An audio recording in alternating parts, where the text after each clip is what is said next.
Welcome to Pop Cult, where we talk reality TV, celebrity chaos, and pop culture throwbacks. Hello, everyone, and welcome back to Pop Cult. We're your hosts. My name is Julia. And I'm Avery. And we post 2 episodes every week. Tuesdays are for a reality digest, and Thursdays are for our fame files, which is what we're doing today. And we have a very special episode because it's our first time ever doing a celebrity deep dive on the one and only Tyra motherfucking Banks. Tyra, icon, legend, Banks. I am so excited to do this episode. I was like, she has to be our first celebrity deep dive because she's not I feel like somebody that you hear about a lot anymore. No, not anymore for sure. But truly, and I don't even say this lightly. I'm not being dramatic or making giggling about this. She was a trailblazer in her industry. And she gets a lot of flack now.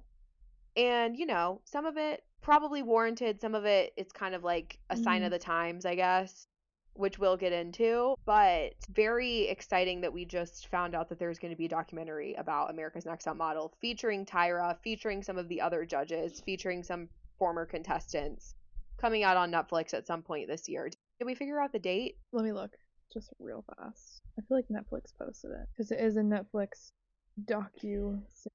Yeah, it seems like it's one in a series because it's like the umbrella is called Reality Check, and then this one is so it's about not just America's about Next Top them. Model. Wait, the free? It's like this one February 16th. Very soon. Hell yes! Oh my god, I'm so excited. I'm so excited. No, so this one will be solely about them, but then I think there will be other documentaries that follow that are about other things. Like maybe they'll do one on like the hills or something or whatever. Maybe like Jersey Shore. I don't know. Other, iconic reality shows, but I am so excited for that. I was an OG America's Next Top Model watcher. I've watched every single cycle, even watched the shitty cycles after Tyra left from being the host, and I'm just obsessed with it. And there's so much lore that comes along with America's Next Top Model. What are you expecting to hear in this episode? I have literally no idea. Probably a lot of fat shaming. That's not what I thought you were gonna say. What did you think I was gonna say? I don't know. Like I know she was really intense when she was on the show, so I'm assuming I'll hear a lot of. Totally. And we're gonna talk about a lot of things. We're gonna talk about her upbringing. We're gonna talk about her career before America's Next Top Model, during, after, and kind of what she's up to today. Because that was really what I was interested in figuring out. Is what is Tyra Banks doing? Yeah. So we will jump into it. Tyra Banks was born December 4th, 1973 in Inglewood, California, which is a suburb. Yeah, Sagittarius is. Oh, period. Which is a suburb of LA. She grew up going to an all-girls Catholic school. In 1992, when she was 19, she even started a scholarship fund to help young girls from her area attend the Catholic school that she went to. So I thought that was a nice little fact. When she was in high school, she went through a serious growth spurt, and she was made fun of a lot for her height and just her lankiness in general. She got called nicknames I'm sorry, I'm gonna laugh, but it's not funny, but the second one really got me. Kids would call her things like giraffe or light bulb head. Wait, that doesn't even make any sense. What does that mean? I don't mean to laugh, but I just was really taken aback by that. What is a light bulb head? I don't know, but she felt like she looked like a freak, essentially, is what. Well, that sucks. How it made her feel. Her dad was a computer consultant, and her mom was actually a photographer, and that's who kind of encouraged her to start modeling around age 15.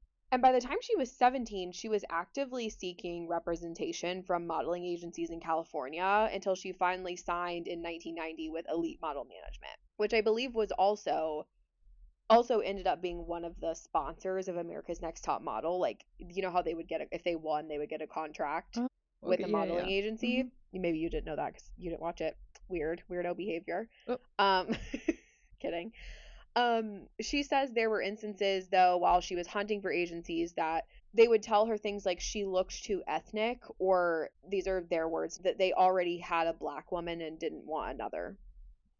Gross. Yeah, really odd, and just kind of goes to show that that's where the state of the modeling industry was in the 90s. Yeah. She did actually enroll in college at one point, but she did not end up going because she was scouted for high fashion runway work in Paris before she got the chance to start. Her first modeling season, she walked 25 shows, which is apparently pretty unheard of, especially at that time. Then she went on to grace the cover of Spanish Vogue, and people were likening her success to that of Naomi Campbell, who is another very iconic model. Throughout the 90s, she also starred in several music videos with artists like Michael Jackson, Tina Turner, and she was even in a few episodes of The Fresh Prince of Bel-Air. I did not realize that. And I think that's something we'll get into a little bit more too, but like she really was very much versatile. Like she was everywhere. She might not have been good at everything that she did. Like I wouldn't necessarily say that Tyra Banks was a good actress, but she never turned anything down that was gonna, get her face out there and stuff. By 1993, she became the official face of CoverGirl, which is That's insane. I know. And also CoverGirl ended up being a pretty big sponsor of America's Next Top Model. If the winner would get a contract with CoverGirl, and for a lot of the seasons they would do commercials. That was like one of their challenges, was to do a commercial shoot with CoverGirl. And it was always very dramatic because there were some women that were really bad at reading off of a teleprompter or cue cards, or they just couldn't memorize their lines. It was just always like such a stress-inducing thing to watch. But as she started to mature a little bit and kind of grow out of that like teen, early 20s age, she started to struggle a little bit to find her typical runway work because her figure was changing and she was no longer this super skinny, really lanky young girl. So she decided to kind of switch gears and start to go after lingerie and swimwear jobs instead, which I think is like really smart. Yeah, for sure. Wow. Yeah. She was starring in movies like Coyote Ugly and other pretty large films, and then in 2003 is when she officially became the host of America's Next Top Model, which for anyone who lives under a rock and does not know, was a weekly reality TV show. And I am going to read the IMDb description because I love IMDb. A cyclical competition in which women from all over the U.S. compete for the honor of being America's next it girl in the modeling world. It was the best show ever made, in my opinion. I mean, that's fair. And honestly, I also think it was like the beginning of reality TV. Like this really was one of the first reality TV shows. It was 2003 this show started. Wow, that's so long ago. It really is. For the listener, Julia was born in 2001, so she was barely 2 years old when this show began. I was 2. Crazy. So I guess that makes sense why Avery you weren't was watching 15. What? I was not 15. I know. I was fun. 4. I was 4. So for the record, I also was not watching it. I was at about age to 4. say, I hope you're not watching it at 4. No, I think I probably got into it maybe when I was in like middle school, and there was probably cable channels that would rerun the old seasons, or the old cycles, excuse me. That was one thing about the show. They called them cycles. Like cycles is such an interesting term. I know. It is like, kind of wonder where they came up with that, you know. Just to give a little more context too, like basically what would happen is these women would enter a casting process, and then like the first episode or 2 of the show would be the judges for that season, like literally on a panel having these women come in and like sell themselves, and then they would essentially take this massive group of women and narrow them down to maybe like 15 or 20, and then they would go through the season, and every week they would do a photo shoot and some kind of challenge, and at the end of the episode a girl would get eliminated until they got down to the last episode with the finalists, and usually they would have them walk some big runway show in a foreign country, like it might have been like in Paris or Italy, and then they would ultimately crown a winner, and that person would get usually a contract with a modeling agency, maybe something like CoverGirl, for a few seasons. Part of it would be a cash prize. Essentially, the point was that Tyra wanted to give women who came from maybe less fortunate backgrounds, or women who are maybe plus size, or who would be an anomaly in the modeling industry, a chance to be a model. So that was kind of like where the sentiment came from. It ran for 12 years straight until 2015 when it was briefly canceled, but then picked back up in 2016 on VH1. In my opinion, it got notoriously worse at this point. Oh. And I actually believe that Tyra only hosted one season of the reboot. I think she may have hosted the first season of that and then like handed it off. But at that point, once Tyra stopped hosting, I think that they got a completely new set of judges and it just really was not the same. At a certain point during that rerun, during the reboot, they also started allowing men to be contestants, which I really actually didn't like because it's supposed to be a show about women breaking into the modeling industry. I don't care about male models, no offense to the male models out there, but like I don't want to see like I want to see the girls like break into the modeling industry and like go after their dreams. Anyways, it was very successful, but in the last couple of years the TikTok judge and jury in particular has started to resurface some of the more controversial moments of Tyra's career, particularly as the host of America's Next Top Model. There's a lot about unrealistic beauty standards, body shaming, and even blackface that took place. What? Yeah. I'm actually surprised you didn't know about that, but I'm going to teach you. I'm going to tell you about it. Okay, thank you. Starting out a little bit with some of the more like unrealistic beauty standards things, during cycle 6, the season's eventual winner, Danielle Evans, became well known for the natural gap that she had between her two front teeth. She was like a southern girl and had like a super thick southern accent and like this cute little gap like in her front teeth. And I actually think that she's going to be in the documentary. I think I might have seen her in the trailer. But Tyra essentially told her that she needed to close the gap in her teeth. What, like get braces? Like she was going to send her to get like a veneer, I think. Oh. Like to a dentist. Danielle, I'm pretty sure that what happened is Danielle refused to close it all the way, but I think she did make it a little bit smaller. Well, that sucks that she was forced to do that. Yeah, it is. It does. Like, I think her particular statement to Danielle was like, you're unmarketable. What, like, this makes you less marketable. It's a very like distinct feature that's going to make it to where like some casting agents might love it, but some you might lose out on jobs because of it, which I think is, a fair point. But the weird part is that in a future cycle, she actually had a different contestant's gap widen. Well, why are we going back and forth? It's just like I can't remember how spread apart those seasons were, but it was kind of interesting to see like kind of how the beauty standard had I was about changed. to say, it's probably just like a beauty standard situation. Totally. We're going to talk about some of her other controversies in just a second, but I do think that it's important to note that I want to give her flowers. She really was a trailblazer in the modeling industry, and she herself was even continually criticized a lot in the media, even once she became the host of this extremely successful show, mostly because she just wasn't adhering to a specific body type or a physical appearance. And this really is what encouraged her to push some of those boundaries by casting women on America's Next Top Model that would be considered unconventional. To give you some examples, throughout the show's run, there were contestants that were openly gay. Kim from cycle 5, Iris from cycle 11 was transgender. In 2008, during cycle 10, Whitney Thompson became the first plus size winner of the show. She's definitely in the documentary. I saw her in the trailer. And actually, one of the more famous contestants from the show is Winnie Harlow. You might know who that is. I know that name. Yeah, she is extremely famous now.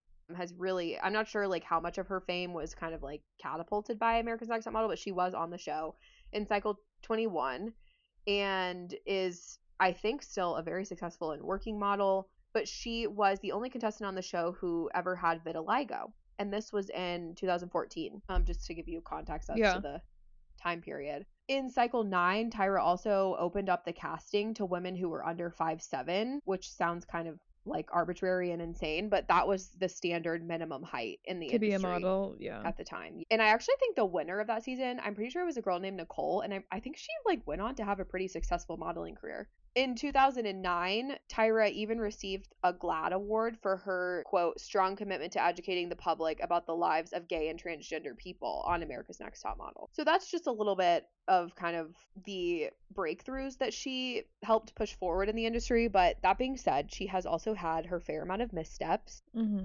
I mentioned Kim from cycle 5, who was openly gay. Tyra once said to her that she needed to try to make her sexuality not so obvious to potential employers. Oh. Okay. So, yeah, that's Yeah. There was also the blackface incident / photo shoot. There were actually 2 photo shoots where this occurred. And I do think that they're definitely going to talk about that in the documentary because one of the former judges, I think he was a creative director. His name's Jay Manuel, and he was on the show for a long, long time. Okay. Genuinely, from what I saw of him in the documentary trailer, he looks like he has not aged a day. Crazy. Like, I don't know what deal with the devil he has going on, but damn. Anyway, he was the creative director on the show, I think, when these episodes came out. The first incident was in cycle 4 during a Got Milk shoot. Remember those commercials? Got Milk? Yeah. Crazy. I haven't seen one of those in ages. But basically, the white contestants were painted to have darker skin tones that would resemble the complexion of a black woman. Okay. Yeah.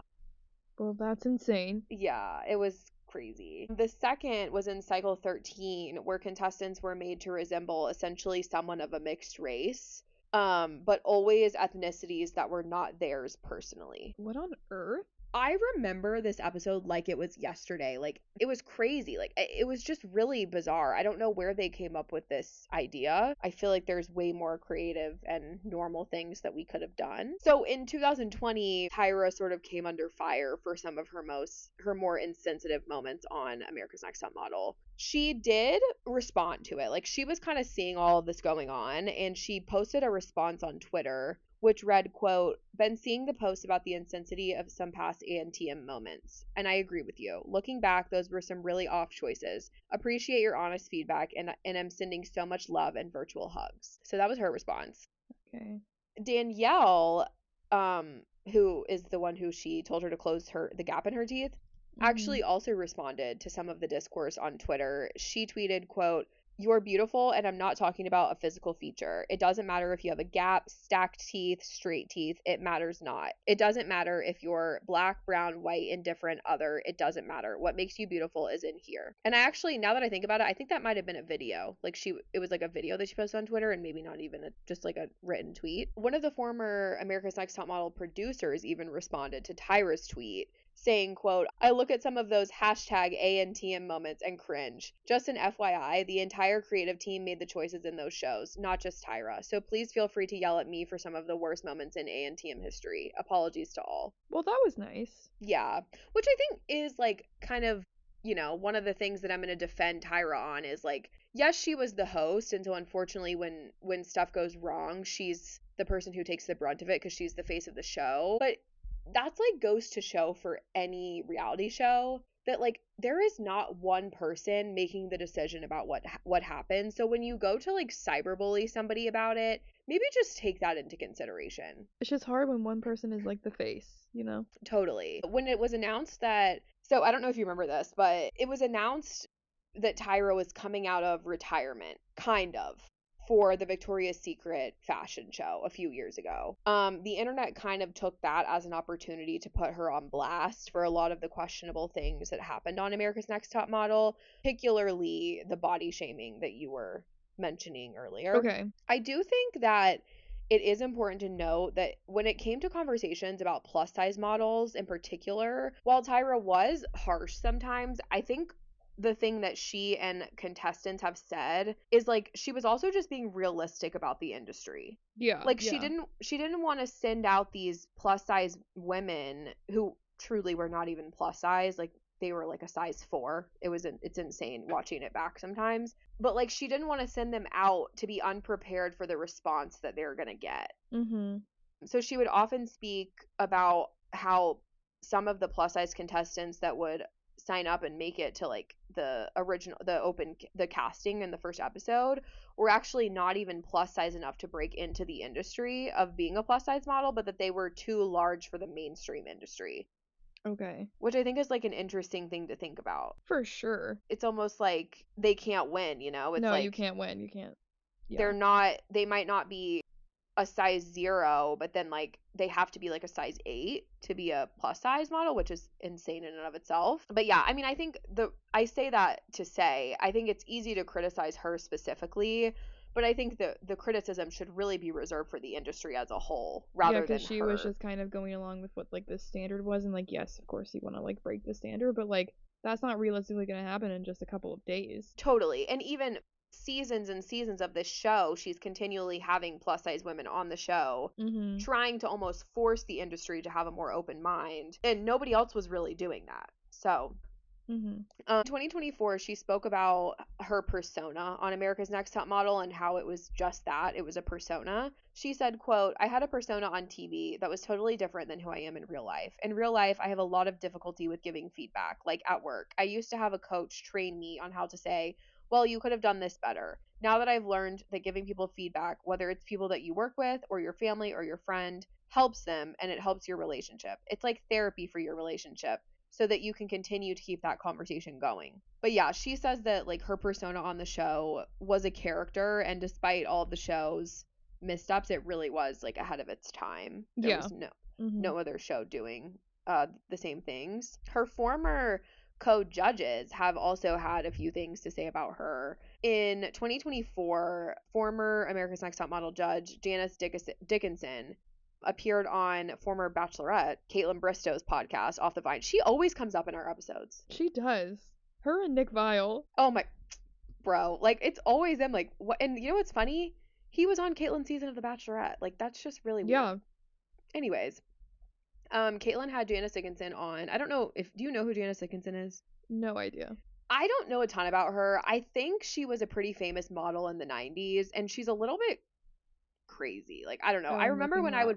when I would watch America's Next Top Model, like with my mom, like my mom would be in the room or something, and Janice was a judge. She wasn't on it for super long, but definitely like a handful of seasons. My mom would always be like, Janice Dickinson is just a little crazy, but I can neither confirm nor deny. But she said about Tyra on the podcast, quote, "She's not a friendly lady." Why would you do that? Why would you say that?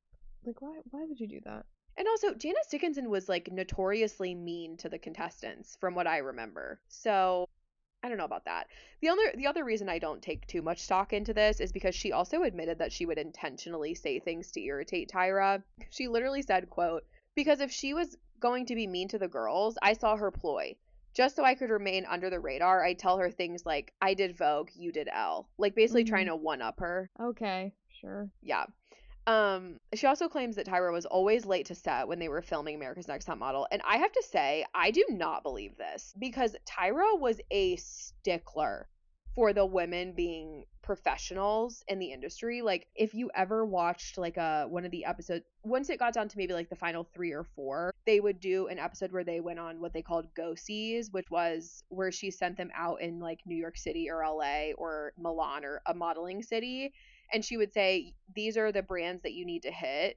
You have until this time, and you need to be back here by 5 p.m. or whatever.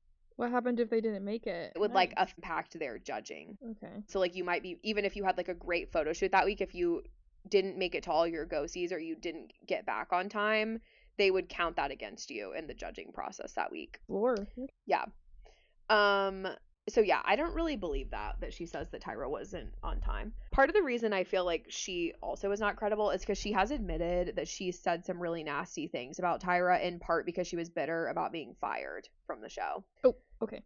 Take everything she says with a grain of salt then. Yeah, it's giving disgruntled employee. In late 2020, another former America's Next Top Model judge and the creative director that I mentioned, Jay Manuel, says that while he and Tyra were good friends during his run on the show, when he told her that he was ready to move on, all she had to say was, "I'm disappointed." And their relationship pretty much fell apart after that. And he was pretty shocked and upset with her response. Like, maybe she was just like butthurt that he was leaving her? I don't know. Yeah, it's like, I feel for him because he was on the show for so long, and anybody who's ever quit a job knows that it's like actually terrifying, and you always hope that your boss, especially if it's somebody that you get along with and that you respect and have always had a good relationship, isn't like mad at you. Like it sounds stupid, but it is scary to quit a job. And it's a hard thing to do. So that's like disappointing for sure if he's telling the truth. He has also said about their relationship, quote, "Over the past few years we've emailed. To be very honest, we have no relationship to speak of, which is really sad. Our time together on ANTM was amazingly productive and at times magical.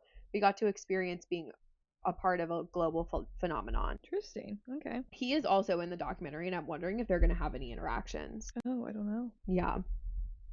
I believe she has publicly apologized and privately apologized to him since this, but I don't know that they've really Wait, repaired what? that Okay. friendship. What on earth did she do that was that bad? She just said, I'm disappointed. Yeah, if I had to guess, there's probably more that happened. Like, she Mhm. probably was like, I don't know. I could see her being like, essentially, don't bite the hand that feeds you. And maybe he's downplaying why he left. But to me, from what he's saying, obviously we only have that to take at face value. Okay. It seems like, you know, he just was like, I've been on this show for, I mean, I think he was probably on the show for well over a decade. Like, yeah. you know, people move on. They get tired of things. But yeah, I mean, I agree. If all she said was, I'm disappointed, then like, it's not like it's a horrible offense, but I'm sure upsetting. He also apparently wrote a book that was inspired by America's Next Top Model, but I'm unsure if it's like a memoir or a novel about modeling, maybe. But allegedly, he like alludes to her in it. Wait, was it published? Yeah, I think so. Oh. Yeah, I forget what it was called, but I'm gonna have to look that up. Maybe I'll listen to it. So I mentioned this a little bit earlier, but 20 years after her retirement from modeling, Tyra decided to return to the Victoria's Secret runway in 2024. Prior to this, her last Victoria's Secret show was in 2005. How crazy is that? Yeah, that's crazy. She said about her return, quote, I never in a million years thought that I would be back on the runway. But I am so beyond excited and so ready for this. Slay. Yeah. While she was very excited about this return, the internet trolls did come out of retirement also and had some words for her return to the runway. Naturally. Yep. People were basically saying that it was karma or ironic for her to be returning to the runway as basically a plus size model after she body shamed so many women on America's Next Top Model. That's fucked up. I mean, I just feel like the modeling standard still hasn't changed, which is like horrible because she came back to this post having children, right? Yes, but Okay. actually no, because she had a surrogate. Oh. But she would have been over 50 at this point. Yeah, like that's crazy to say that to her. But like yes, she was probably terrible to a lot of women, but she was also probably feeling a lot of pressure from producers to say those things, and she doesn't want them to get into a career where they're not going to thrive. Totally. I agree. And I think my biggest thing that I have to say on this is like shaming a 50-year-old woman for being quote unquote plus size that does not make you a better person just because she may have body shamed another woman. Like, two rights don't make a wrong. That's how I feel about this. Just because she did something wrong doesn't mean that you need to insult her in the same exact way, trying to prove a point that this is her karma. To me, that goes to show a lot more about those the way that they feel about plus size women. Yeah. Because if you're going to sit here and say, oh, this is karma, then that's you implying that being plus size or being over a certain size is gross and wrong. I think that's a good point. What does that say about you? If you're the type of person who would say that to her, then like do some self-reflection, because I guarantee you none of us could be walking the runway right now. Anyways, in early 2025, honestly, I think kind of when she did the show, she just kind of like ignored it. Like she was probably expecting it, but I also think that she's always done a pretty good job of remaining pretty grounded and not necessarily involving herself in a lot of the controversy that has to do with her. But in early 2025, she did speak a little bit further on it. She had a couple things to say. One was, quote, sometimes history can be a little revised and people don't understand that there's a timeline when it comes to change, which is kind of what you were saying earlier. Like the modeling industry doesn't change in a few days. It doesn't. And honestly, probably still hasn't really changed that much. Yeah. She also said, there are so many things that we would change, but at the time you're operating with the information that you have on a show that is hugely popular.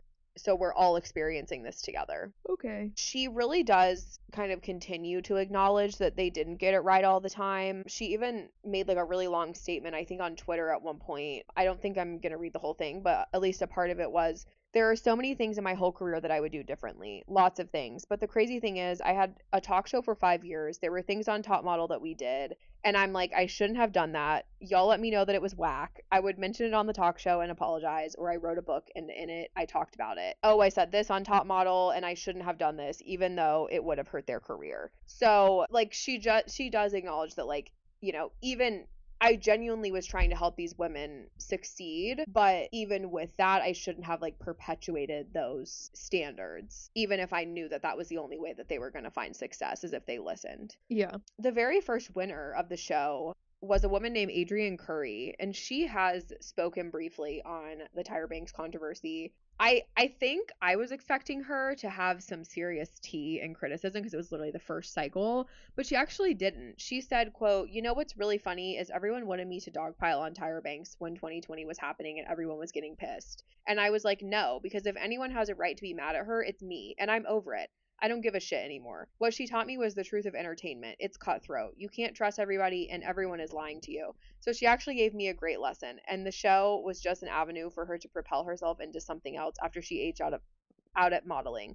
I see that now, and if I can let it go, everyone else can. Was she just like really mean to her? I don't remember her being like that mean to her, but I also haven't seen the first cycle in years. Okay. So maybe I should rewatch that and report back. Yeah, I'm just curious. I can- She's like, if anyone has a right to be mad at her, it's me. I'm like, what happened? I know. And I'm sure that there was probably like a lot of growing pains with Adrienne being the first ever winner. Yeah. It's like a new show getting established, whatever. Totally.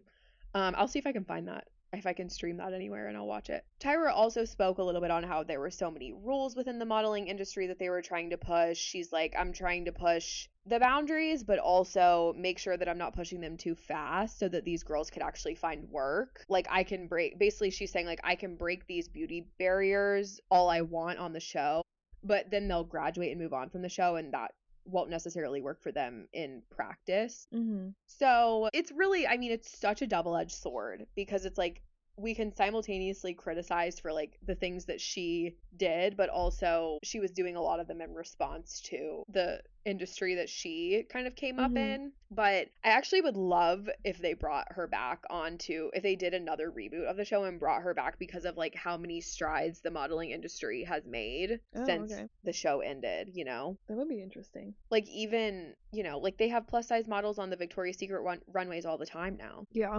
very different. Yeah, it used to be. Totally. So that's a little bit about America's Next Top Model, but we're going to move on to some of the other facets of her career. And I think if we think this would be interesting, I think I would love to do a separate episode on some of like the craziest things that happened on America's Next Top Model. I remember one scene in particular that I can never forget is like they got mad at this one girl who was having to pose in this really weird way where if she like was bent over and that way you could see like her underwear, like basically her vagina, and so she had put her hand in front of it to like so it wasn't literally seen on camera, and everyone was like yelling at her later, including Tyra, being like, that could have been edited in post. And the girl's like, how am I supposed to know that? Like, I was uncomfortable on set.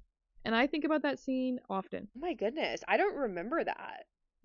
That's very interesting. I think I've only watched one season all the way through, and if I can find the winner, I think it would be in that season. But I'm not. I'm struggling to remember. Okay. I'll think about it. Look up all the winners. One episode that I will never forget is this episode where they made the eventual winner of the show. They made them all do this, but the eventual winner of that season, they had them do this photo shoot in a pool, and it was like freezing outside, and she literally went into like hypothermic shock. Oh my god. And they basically told her that next time she needs to suck it up, because sometimes when you're a model, you're going to be asked to do uncomfortable things. And you know what? Fuck that. Okay, it was Jordan Miller's season, maybe. Oh, that was a newer season. So maybe it was longer. Wait, it definitely wasn't Jordan herself. It was some. Where can you even watch this show anywhere? Yeah, I think there's like different seasons, maybe on different streaming services. You want to know something kind of crazy though, about two contestants that were on the show. So one of them is a girl named, I think it's Laura James. Laura James is an actress, and she won America's Next Top Model the 19th cycle, and then she has kind of like gone on to act. Like she was in, I don't know if you ever watched the show SWAT, but she was in, I know what it is, yeah, several episodes of SWAT. I just was watching something the other day that I saw her in, so that's kind of fun. You know the Bravo show Southern Charm? Yeah. So one of the cast members on Southern Charm is a girl named Molly, and Molly was, I think, on cycle 15 of America's Next Top Model. Really? Wow. Yes.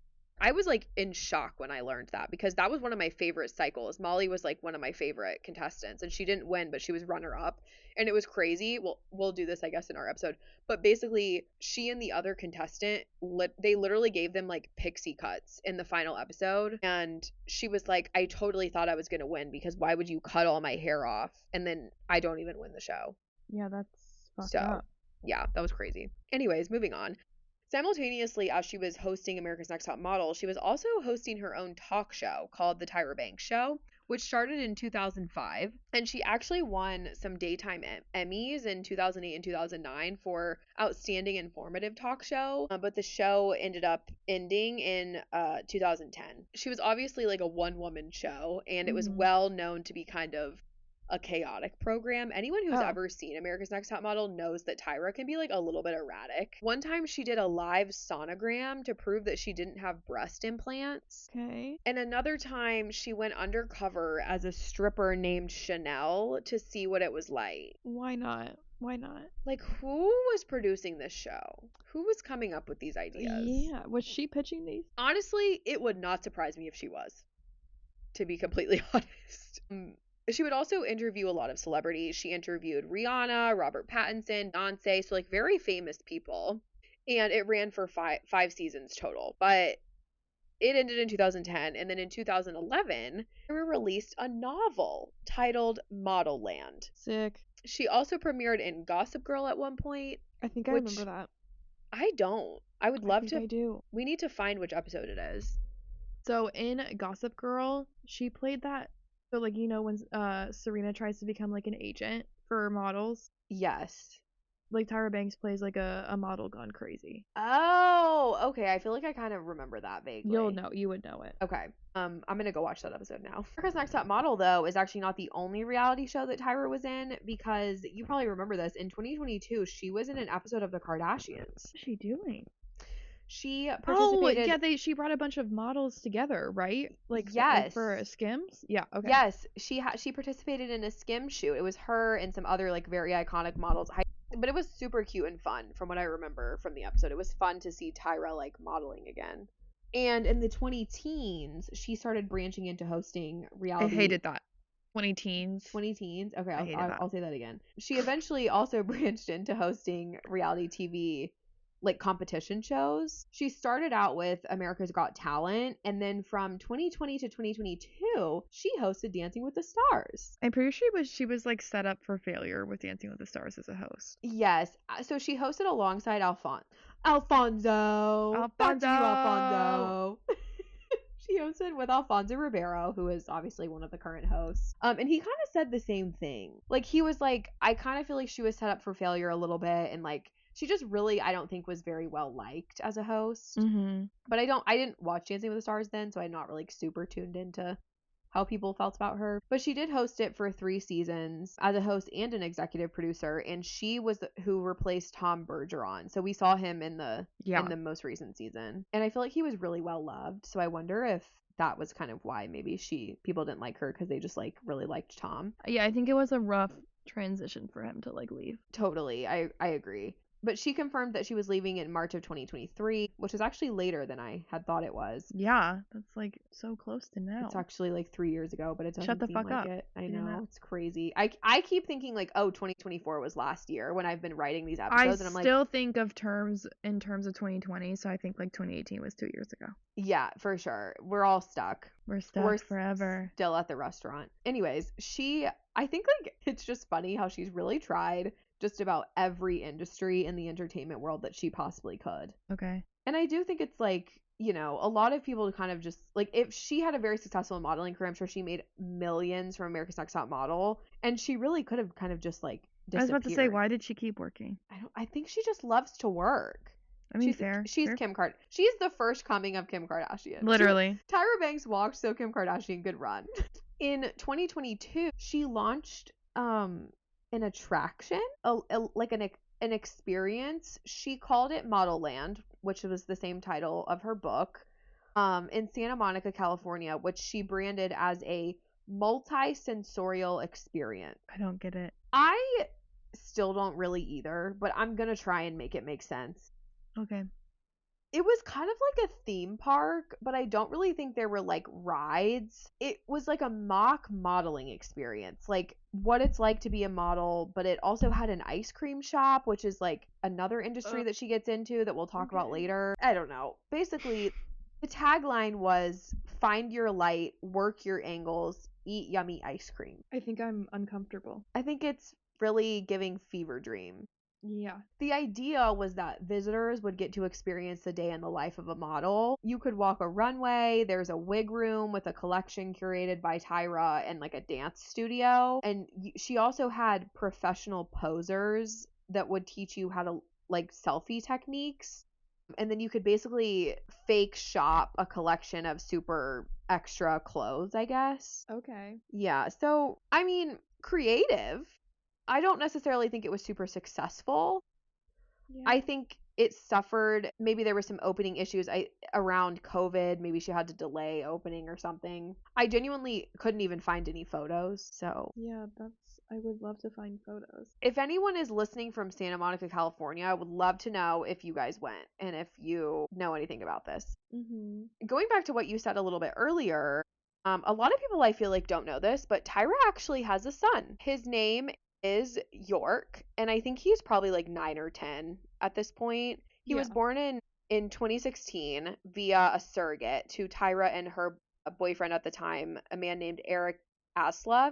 She did IVF to retrieve her eggs, and then they used a surrogate. Okay. She has said that she does not want him to enter the modeling industry or maybe even just like entertainment in general, which I feel like is a pretty familiar sentiment for. Yeah. But also isn't, because there's a million Nepo babies, so it goes both ways. I'm not totally sure what happened between her and Eric, but they did part ways in 2017. And in 2019, she started dating her current partner, a man named, I'm going to not say his name right. I'm guessing he's French. I'm going to say Louis Boulanger Martin. I mean, sorry, my guy. I don't know who you are. Well, Tyra's the star of this he'll episode. be fine. Yeah. Yeah. They have kept their relationship pretty private, which makes sense. I mean, both of them are like in their 50s at this point. They're kind of like not really. Yeah. In 2021, she launched her ice cream company called Smize Cream, and he became the CFO. Naturally. He's basically, all I know about him is that like he's just a businessman. He's been the CEO of multiple companies and is helping her with this one.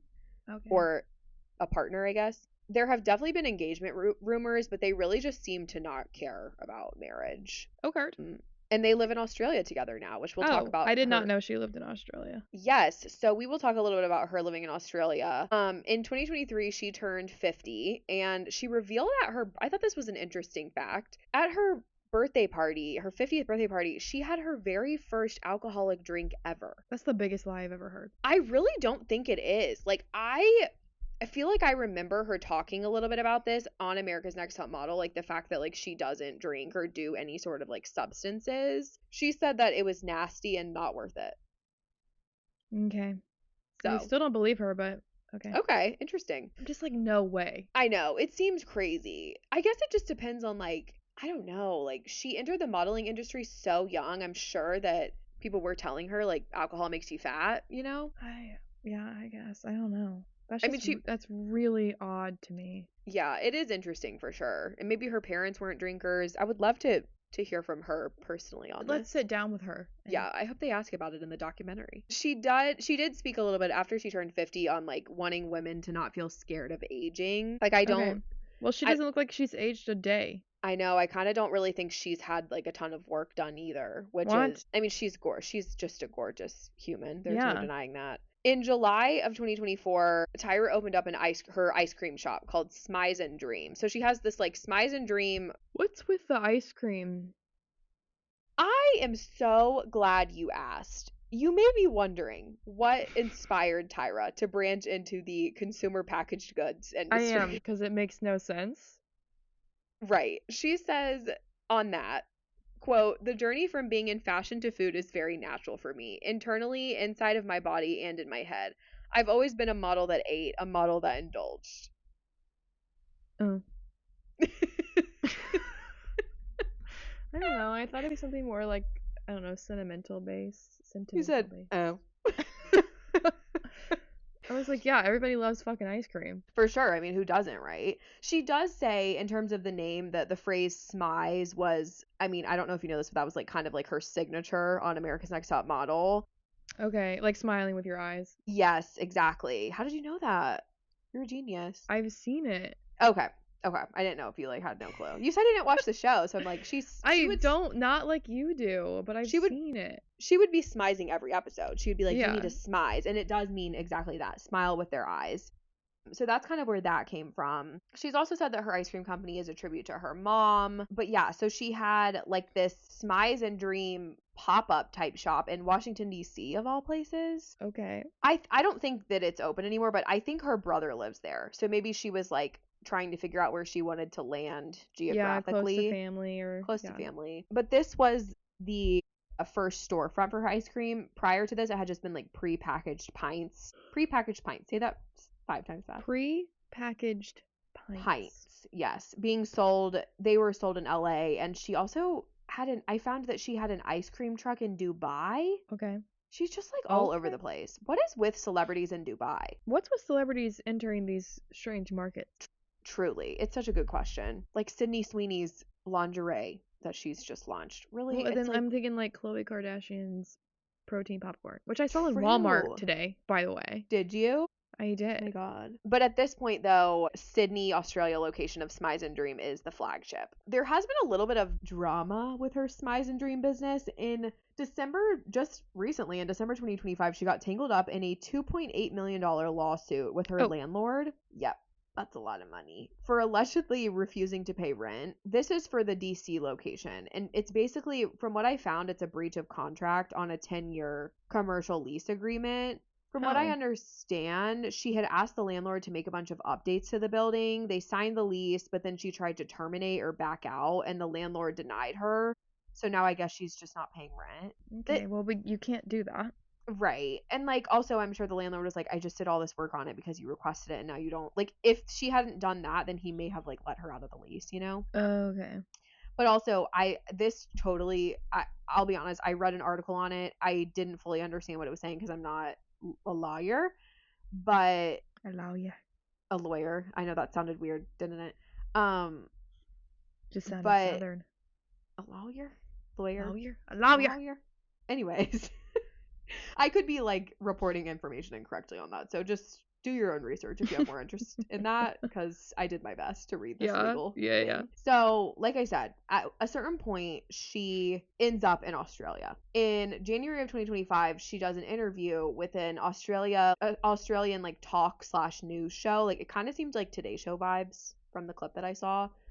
Where the interviewers asked her about the LA fires, because obviously she was born and raised in LA, has continued to live there, and if she knew anyone who had lost their home. And she revealed that she actually lost her LA home. Oh my god. Yeah. She does say that she was in Australia at the time of the fires, and luckily most anything that was irreplaceable was in her home in New York and with her at her home in Australia. But that her first priority was just making sure that her family and friends who do live in LA were okay.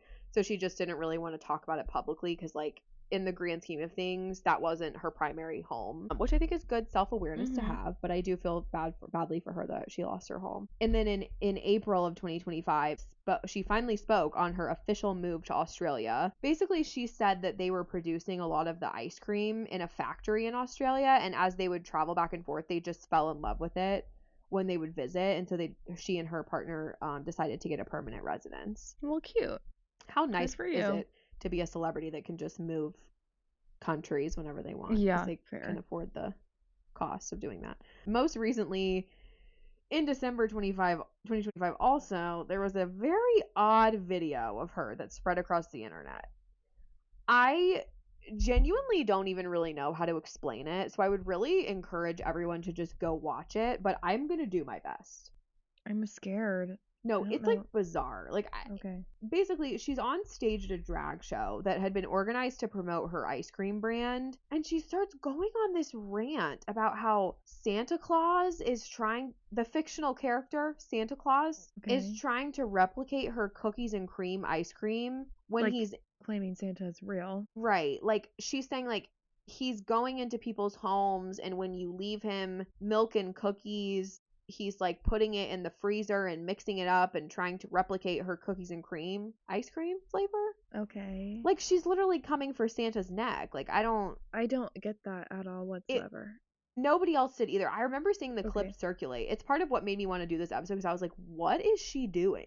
Because of course, everyone's like, is she on drugs? But then we also, I don't believe the 50th birthday story. you could be onto something. Like, she's obviously said that she doesn't partake in any substances, but like, it was so weird. She also released a song called Santa Smize. Is she okay? Like, do we need to do a wellness check? Because I'm a little concerned. This is literally last month. Australia, citizens of Australia, do you guys have wellness checks? If only my cousin still lived there. Truly, we would send her there. I would send them over. But apparently this song is like kind of a cha-cha slide-esque song where like there's choreographed lyrics and whatever. Ugh. Gross. In terms of just like other random news about her, have you ever seen the movie Life Size? No. It came out in 2000. It was Tyra and Lindsay Lohan, actually. It was honestly a masterpiece for the girly girls. Okay. And it was a made-for-TV movie. The IMDb description is as follows for anyone who has no idea what I'm talking about. Me. A widower's daughter accidentally brings her doll to life while trying to cast a spell to resurrect her mother. So basically Tyra is like a Barbie doll, and then like she comes to life as a woman, like a real person. It's like cute. It's a funny, cute little movie and clever. There was a second movie at one point that I don't think I've seen, but she has also recently teased that she has some news about it coming in 2026, like maybe teasing that there's going to be a third. Oh, okay. So we'll see this year. We're going to keep tabs on it. And then as I was writing this, literally the news about the Netflix documentary came out, but Crazy timing. crazy timing. I had also, before that happened, I had seen reports that in May of 2025, it was revealed that there may be a Netflix doc in the works.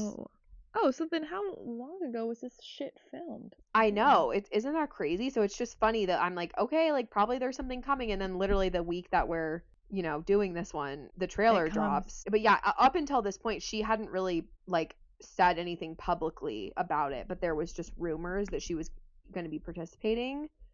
And I have to say, I am going to eat it up. I'm going to be sat. Oh, I'm really excited.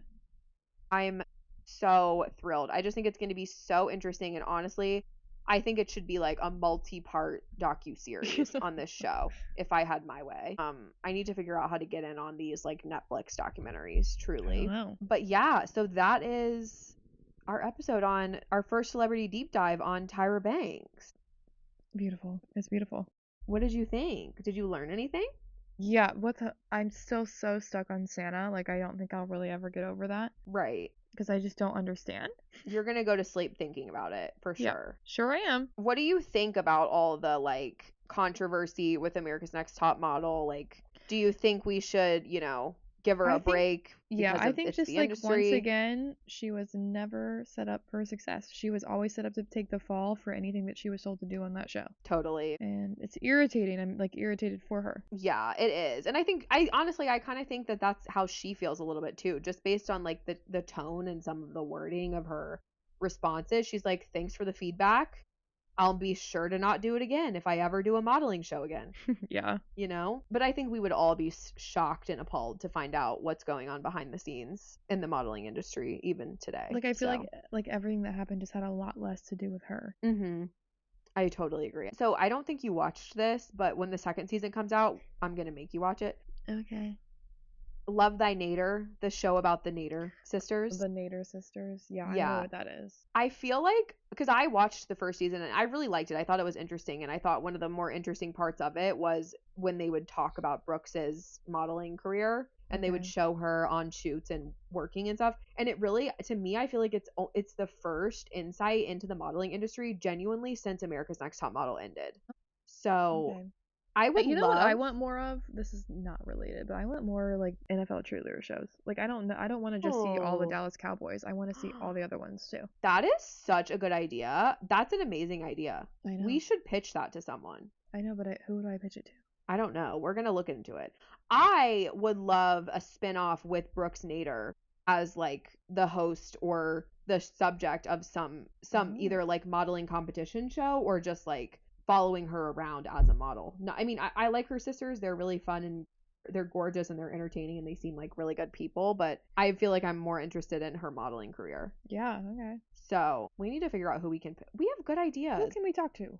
We need to figure out who we can pitch them to. I agree. Anywho, thanks for listening, everybody. If anyone has any feedback on this episode, please do let me know, or comment or whatever, or DM us on Instagram at pop.cult.podcast, because I would love to make these episodes enjoyable. And this is our first celebrity deep dive, so hopefully it didn't suck. It did not suck. It was Okay. good. That's good. Next week, for our Fame Files, in honor of the Winter Olympics, we are going to be doing an episode on the Tanya Harding and Nancy Kerrigan scandal, I guess would be the right word for it. You know what I never did? I never saw that movie. Oh, I, Tanya. It's such a good movie. I did not. I've never watched it. So I really don't know much other than, like, she, like, broke somebody's leg. Kind of. Yeah, you should watch the movie. Well, now I don't want to. I want to be told by you. Like, I want to learn it through you. Oh, okay. That works too. It's just a really good movie. But yeah, so that will be next week, and then we have some other fun ones coming up for February, and of course our reality digest. And as always, if anyone has any requests or suggestions, let us know. But we hope you go forth and gossip. Ta-ta for now. Ta-ta! Everyone have a good week. Bye. Bye. Thank you so much for listening. We hope you enjoyed this episode, and we will see you next week for more pop culture chaos. The stories we cover are based on research and publicly available sources. While we strive for accuracy, some details may be disputed or unverified, and this episode is for entertainment and informational purposes only.